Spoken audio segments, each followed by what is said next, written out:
Hey y'all, I'm Angela. Today I want to talk about my plans for NaNoWriMo next month, in like a week.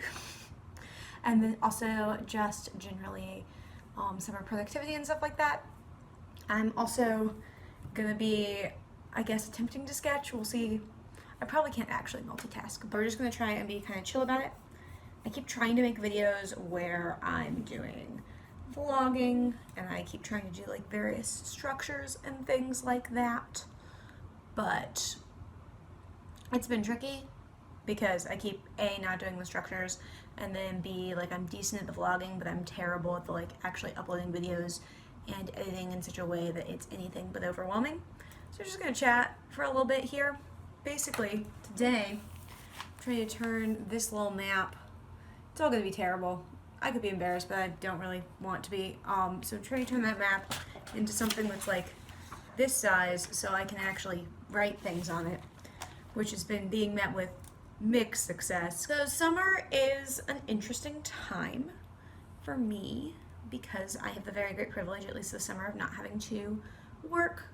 I'm a teacher, and so I have the summer off, and so I've been doing both lesson planning and then writing. And the goal was that I would be in a place where I was like prepped and ready for NaNo, and I'm planning on doing like the 50,000 word NaNo in July, which is not a thing that I've ever successfully done. It's also not a thing I've seriously attempted. I attempted it a couple times in like college, but not. I had no idea what I was doing, I guess, is a kind way of putting it. But this year I'm going to try and like legitimately do it, or at least that was the plan. Time's really weird in 2020 and it's going super quickly for me, which on the one hand is fine because I'm happy to march out of this dumpster fire of a year as quickly as possible, but it does mean that the nice phrase for NaNo would be like worryingly behind, and summer tends to be sort of just this abyss into which time falls and things aren't that productive anyway. So I've been working to like build structures so that I'm actually doing things, and I do think it's getting better, but it's still kind of a lot. So that's where we're at. But yeah, I'm gonna sketch the continent in, I think, even though there's no way that they could see it. Like, this is not to scale. The plan is that currently I'm working on edits for my first book. As I get critiques back from my writing group, I turn stuff into them every couple of weeks and then get those chapters back and rewrite them. And I actually did not procrastinate this time. I got those done. My last 2 chapters are edited and my next 2 chapters are like ready to be submitted for that group probably like this weekend. So I'm really excited about that. But because I've been behind on those edits all month instead of having like all of June to prep, I now have like a week and a half. And this is the first book in which I'm going to be doing a lot of world building. Having done everything once, it's really easy to forget how hard everything is. And so now I'm in the place where I'm trying to start over again and also build sort of a world and all of this stuff from scratch. And I'm me, so I tend to get distracted by tangents. For example, in my first book, I did not determine like what is the structure of the main antagonist organizations. We've got sort of like a government one and then like various vigilante terrorist groups. Didn't figure out how any of those were structured or how the people inside of them felt about things, or for the government agency, like even what their goals were.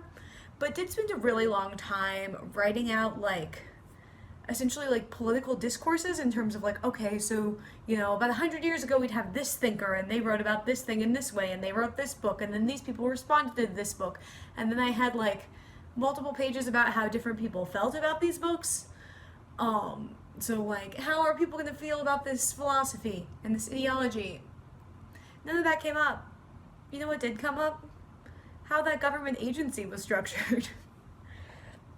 So I'm trying to be intentional about my world building this time, and obviously I was then too, right? Like, I'm learning. Probably should not be spending hours and hours figuring out like, okay, so what kind of climate do I need so I can figure out what sort of crops people are gonna have when like my character's not even a farmer. I need to just be more intentional and not do all of the things.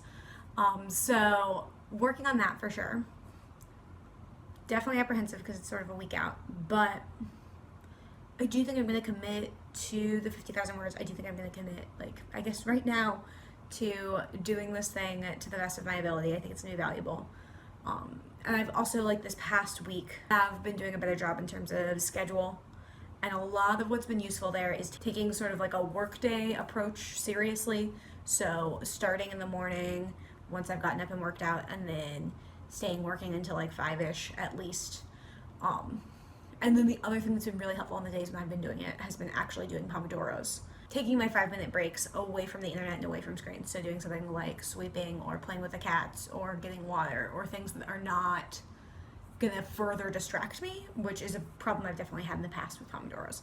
So all that stuff has been useful. One of the other reasons why I feel like I'm a little behind and a little bit struggling is I'm also lesson planning a whole new course right now.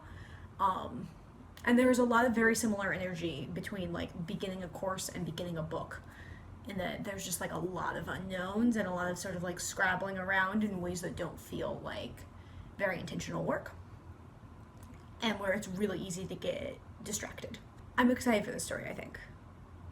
And I think it was the acknowledgments of the giant Texas history book I have. It's like an 800-page comprehensive history of Texas or whatever. And the author at the end of that was talking about, like, in his like acknowledgments or whatever, was talking about the person that had first suggested to him that he write that. And he was like, oh, hell no, like, are you insane? But then he was like talking about how he realized that like being intimidated by a thing is not the same thing as not being ready. And that is a thing I am thinking about a lot in this moment. And also because my expectation for myself around writing this year is really just to try things, and nothing is for publication yet. Like, I've given myself this year to do sort of as I will with before I start thinking about other goals. There's also, like, there's a value in trying the thing that I'm not sure is going to work, right? Worst case scenario is that I fall flat on my face, and that has basically no repercussions. So yeah, I think that's about it. I have done nothing. That's not true. I drew a triangle. Before, I tried just freehanding without the triangle, and like the orientation of the little island's all wrong and nothing's gonna fit, and it's a whole thing. Let me know if you're planning on doing NaNo in the comments and what you're working on, or if you're not planning on doing NaNo, feel free to share about that as well. If you liked this video, go ahead and hit the little thumbs up. If you'd like to spend more time here, I would love it if you subscribed. Bye loves, happy writing, be well. Jumping back in at a different angle because I finished it. So we went from the little math version, which is upside down, but that's whatever, to a big version. Yay!